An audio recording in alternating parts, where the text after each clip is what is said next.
Saudara, Deddy Mulyadi hadir sebagai saksi dalam sidang peninjauan kembali atau PK atas kasus pembunuhan Vina dan Eki yang diajukan pihak pemohon Saka Tatal di Pengadilan Negeri Cirebon, Jawa Barat.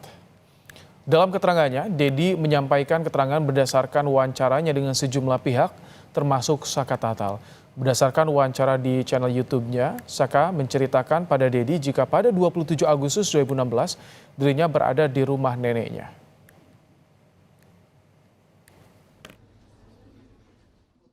Dari channel yang saya ungkapkan ke publik, pada tanggal 27 Agustus 2016, saudara Saka Tatal berada di rumah. Dia berada di rumah neneknya dan berada di rumah Sadikun. Kemudian pada waktu itu dia nongkrong-nongkrong sampai malam hari di rumahnya Sadikun. Pada waktu itu ada motor saudara Irfan yang mogok karena mengalami gangguan kabilator. Kemudian motor yang mogok itu diteleponlah yang punya bengkel bernama Heri oleh Sadikun untuk apakah bisa memperbaiki motor Irfan, dan Heri mengatakan bisa. Kisaran pukul 10 malam mereka menceritakan pergi bersama-sama. Satu, saudara Saka Tatal dibonceng oleh Sadikun. Mantan Kabar Eskrim Susno 2 Aji dihadirkan sebagai saksi ahli dalam sidang PK Saka Tatal untuk kasus pembunuhan Vina dan Eki. Dalam sidang, Susno 2 Aji yakin dengan hasil penyidikan Polres Cirebon Kabupaten yang menyebut penyebab kematian Vina dan Eki karena kecelakaan bukan pembunuhan karena disertai bukti kuat. Selain itu, melihat dari bukti foto yang diajukan kuasa hukum Saka Tatal dalam sidang PK dinilai menunjukkan jika penyebab kematian bukan karena pembunuhan. Dan itu sudah diproses, mereka tentukan kecelakaan lalu lintas dan tidak berat-berat amat gitu, untuk menentukan peristiwa itu kecelakaan lalu lintas. Untuk lalu lintas level polsek saja bisa, apalagi lalu lintas level polres. Itu udah benar menurut saya. Dan saya melihat foto-foto yang ada, kemudian saya melihat dan membaca berkas yang ada untuk pembunuhan di Cirebon yang sudah mempunyai kekuatan hukum tetap, saya tidak melihat itu ada peristiwanya.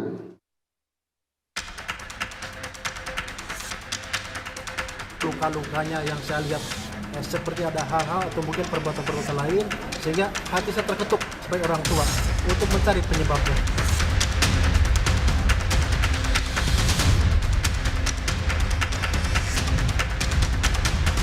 Ayah almarhum Eki, Ibtu Rudiana, akhirnya muncul bersama keluarga Vina bersuara membantah kubu Saka Tatal yang menyebut kecelakaan sebagai penyebab kematian Eki dan Vina 8 tahun silam. Ibtu Rudiana yakin dari sejumlah luka yang ia lihat pada jasad Eki, penyebab kematian bukan karena kecelakaan, melainkan pembunuhan.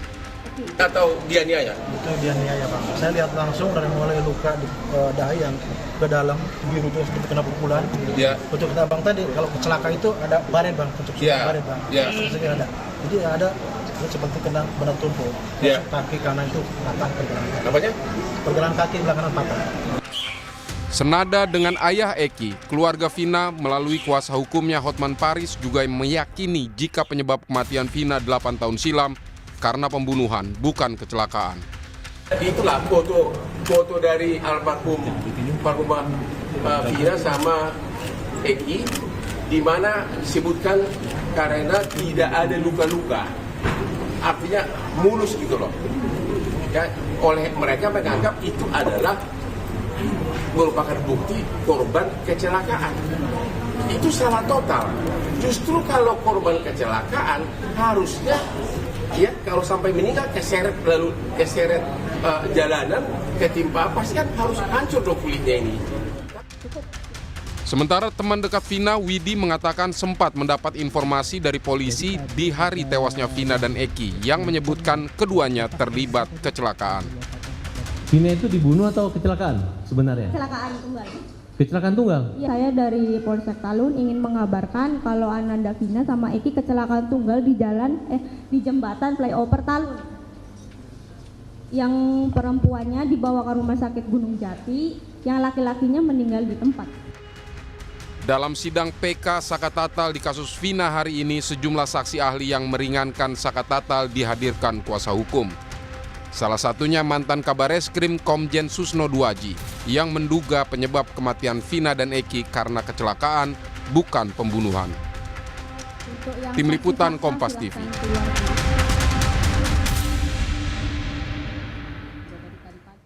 Deddy Mulyadi, mantan Bupati Purwakarta, menanggapi upaya pelaporan dirinya ke Polda Jawa Barat yang dilakukan ayah Eki Ibtu Rudiana. Deddy menyebut hal itu adalah hak setiap orang.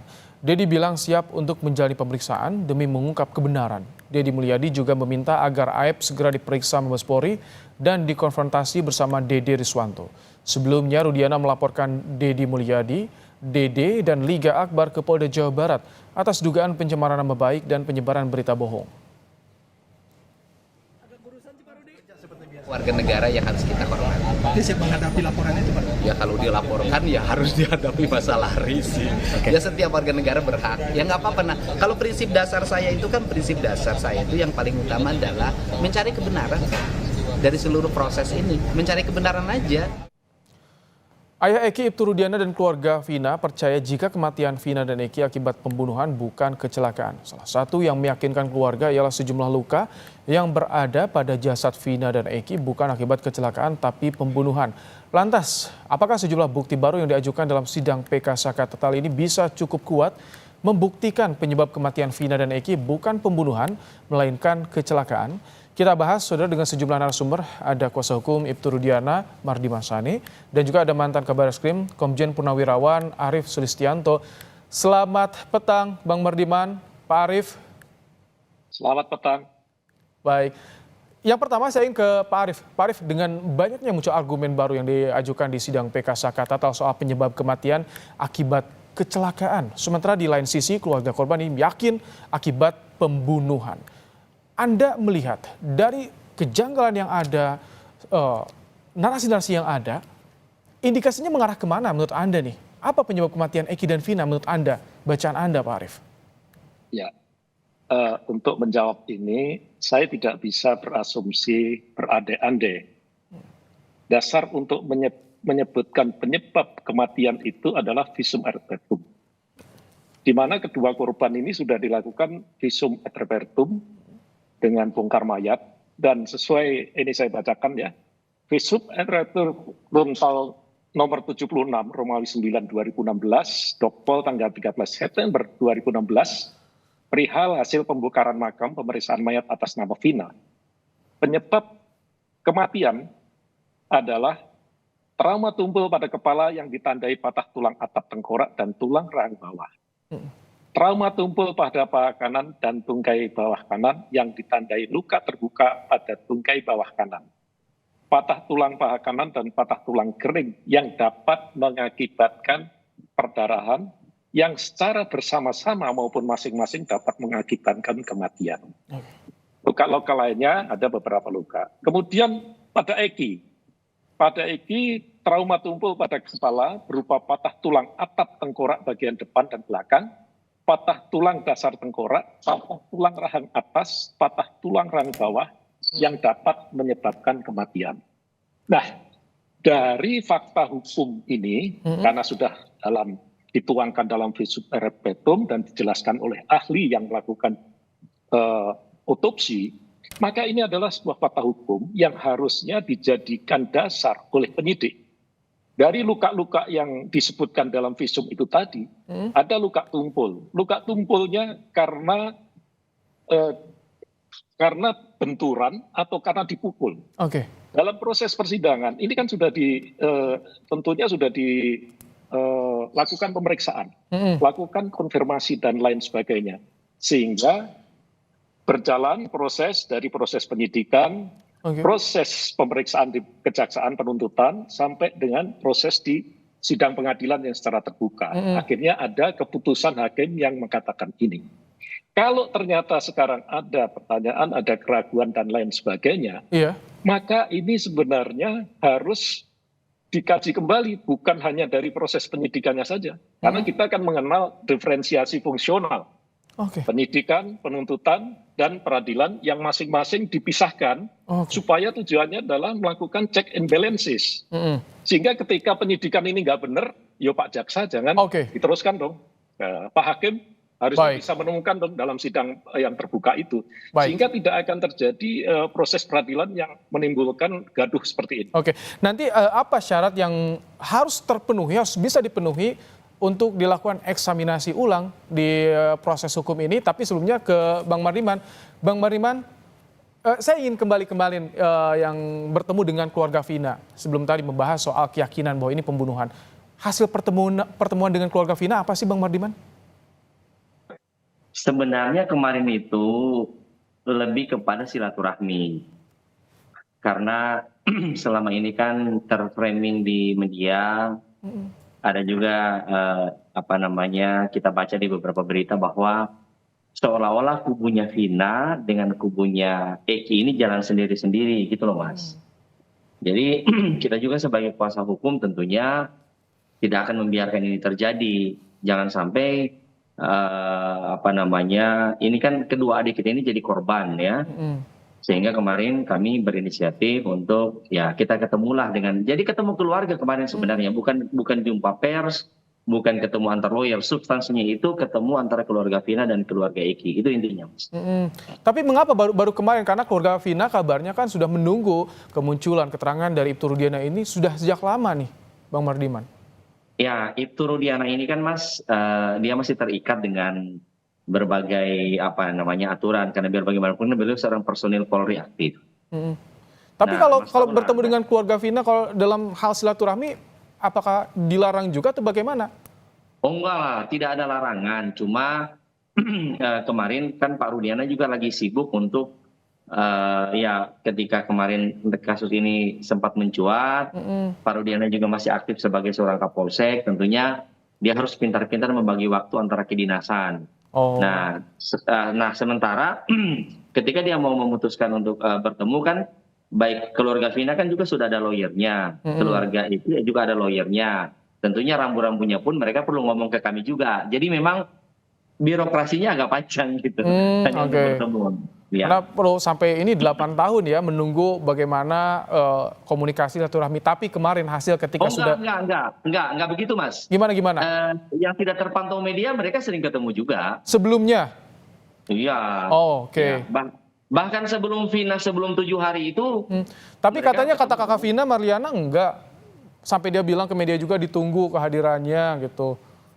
Hanya terakhir di 2016, setelah itu tidak ada lagi tuh. Enggak, saya menghargai itu dari Ibu Marlina, tapi kenyataannya menurut klien kami silaturahminya bagus kok Mas. Oke. Ya. Nah kemarin bagaimana hasil silaturahminya, termasuk soal katanya keyakinan, ini dua-duanya yakin pembunuhan. Iya, kalau soal itu keluarga Eki dan keluarga Vina dan seluruh masyarakat Indonesia menurut saya harusnya sepakat ya, karena ini sudah diuji. Kalau pendidikan ini Mas sudah S3 nih. Di tingkat pertama banding kasasi ya inkrah semua itu. Maksudnya tidak ada proses yang tidak firm dalam proses itu. Bagaimana dengan novum yang saat ini dibawa di sidang PK Saka Tatal menurut Anda, pihak Ibtu Rudiana? Menurut saya sih kebanyakan bukan novum ya, kebanyakan dari media gitu. Novum ini kan Mas sesuatu yang sudah ada, ya, yang sudah ada sejak tahun 2016 gitu. Pada saat kecelakaan itu ada itu barang gitu kan. Nah kemudian tidak sempat dimunculkan. Nah sekarang itu baru dimunculkan. Nah dari semua novum yang saya baca di media ya, kan saya nggak ikut persidangan ya, saya kan bukan lawyernya. Seperti motor itu sudah muncul dalam berkas. Ya yang lain-lain juga menurut saya ya saya inilah kalau saya komentarin, menurut saya sih PK-nya harus ditolak ya. PK-nya harus ditolak. Itu yang diharapkan oleh pihak keluarga Ibtu Rudiana. Pak Arief. Bukan yang diharapkan, berdasarkan semua fakta. Menurut saya di persidangan pun jaksa semua menolak dengan tegas, mantap jaksanya. Ya, sehingga menurut saya memang harus ditolak. Oke. Nah, kalau bicara hukum nih, Pak Arief, dengan adanya bantahan dari satu pihak saat ini sedang PK mengupayakan PK. Ini novum seperti apa yang bisa mengabulkan sidang PK atau tadi bisa dieksaminasi ulang nih Pak Arief? Bukti seperti apa nih yang harus terpenuhi? Ya. Baik, jadi bagi saya yang paling penting adalah keadilan baik bagi keluarga korban, keluarga korban, maupun para terdakwa yang sekarang menjalani hukuman maupun yang sudah bebas. Itu nomor satu yang harus diperhatikan adalah keadilan. Sehingga untuk mencapai keadilan itu harus berdasarkan kejujuran, nilai-nilai objektivitas dan kebenaran dari alat bukti yang diajukan. Nah, karena kasus ini sudah diputus dan sudah inkrah, ada upaya untuk mengejar keadilan itu tadi dari pihak keluarga, dari pihak terdakwa, ataupun yang sudah bebas. Yang pengajuannya disebut upaya hukum luar biasa peninjauan kembali dengan mengajukan bukti baru atau novum. Nah, mengajukan novum itu tidak mudah, tidak boleh gegabah, harus cermat, harus jeli, harus betul-betul detail. Karena saya pernah ketika menjadi penyidik, pernah mengajukan PK dan tidak boleh gegabah. Apa itu saksi? Apakah dia betul-betul saksi? Saksi itu orang yang mengalami, mendengar, dan melihat sendiri. Bukan katanya. Kalau katanya itu bukan saksi. Ya, seperti tadi saya lihat Pak Dedi, dia diceritakan sini, sebetulnya nggak ada gunanya itu. Jadi ini yang harus dicari adalah bagaimana untuk bisa mematahkan konstruksi pembuktian yang sudah dilakukan di dalam proses persidangan itu ternyata salah atau terjadi kekilafan hakim sesuai dengan pasal 263 KUHP. Sehingga tidak bisa sembarang banyak-banyak orang dihadirkan di dalam sidang dan itu saksi. Ingat, satu saksi, 50 saksi itu tetap satu alat bukti keterangan saksi. Harus didukung dengan bukti-bukti yang lainnya. Seperti contohnya, dia bukan pembunuhan, kecelakaan. Ada nggak buktinya bahwa itu adalah kecelakaan tunggal, gitu. Nah, sehingga ini tidak bisa berasumsi kita. Maaf saya potong, ini kalau diskursusnya kan sekarang udah mulai ke penyebab kematian yang dulu dikabarkan sudah teruji di sidang beberapa tahap tadi disampaikan Mas Mardiman. Jadi ini apakah seperti mundur atau bagaimana Anda melihatnya? Jadi saya perlu luruskan dulu di dalam konsep hukum. Tidak boleh kita menyebabkan penyebab kematiannya kecelakaan tunggal. Penyebab kematian itu seperti yang dikatakan di dalam visum ad petum. Yang harus dibuktikan adalah kebenaran peristiwanya. Apakah ini pengeroyokan atau pembunuhan, katanya ada perkosaan juga, atau ini kecelakaan. Nah, inilah peristiwa yang sebenarnya ini yang harus dibuktikan. Apa bukti-bukti yang akan diajukan kalau memang dari pihak yang mengajukan peninjauan kembali itu ingin mematahkan apa yang sudah diputuskan oleh majelis hakim sampai dengan kasasi ini. Oleh karena itu saya katakan tadi tidak bisa gegabah, tidak boleh banyak-banyak, tidak cukup hanya banyak-banyak saksi saja, tapi harus dilengkapi dengan bukti-bukti yang lain, bukti-bukti fisik, bukti-bukti material. Contohnya tadi. Luka pada kepalanya pecah. Apa yang menyebabkan benda tumpul? Di situ ada barang bukti batu. Betul nggak ini batu ini cocok dengan bentuk perlukaannya? Disesuaikan apa enggak waktu itu? Nah, ini contoh-contoh seperti ini. Baik. Ya. Mas Mardiman, ketika mulai ada pengakuan dari saksi yang dahulu pernah diperiksa membantah soal ternyata ada intervensi mengakunya, bukti apa yang dimiliki oleh kuasa hukum dari Ibtu Rudiana untuk bisa mematahkan argumen-argumen yang mereka keluarkan terakhir-terakhir ini? Sebenarnya sih beban pembuktian dari kami nggak ada, Mas. Karena mereka lah yang mau beban pembuktian ini justru dari mereka. Kita hanya membantah-bantah di media saja. Maksudnya kita juga tidak ingin membiarkan ini jadi bola liar, ya. Jadi tujuan kita adalah untuk mengimbangi informasi lah.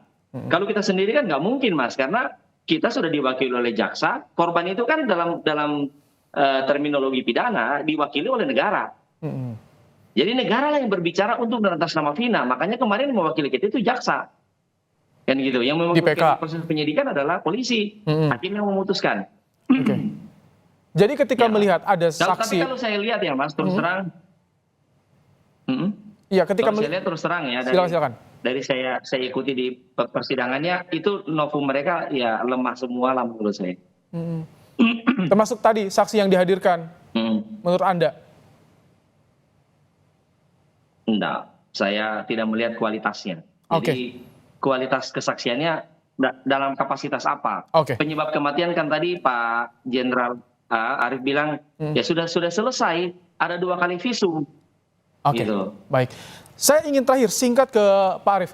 Pak Arief, soal reaksi dari Ibtu Rudiana ketika mendengar kasus kecelakaan kematian anaknya, langsung mencari terlebih dahulu informasi-informasi, baru dilaporkan ke Reskrim. Bagaimana dari sisi reserse melihat soal ini? Ya, Rudiana adalah seorang reserse, anggota reserse narkoba. Kebetulan anaknya sendiri yang meninggal dunia, setelah dicek, dia curiga.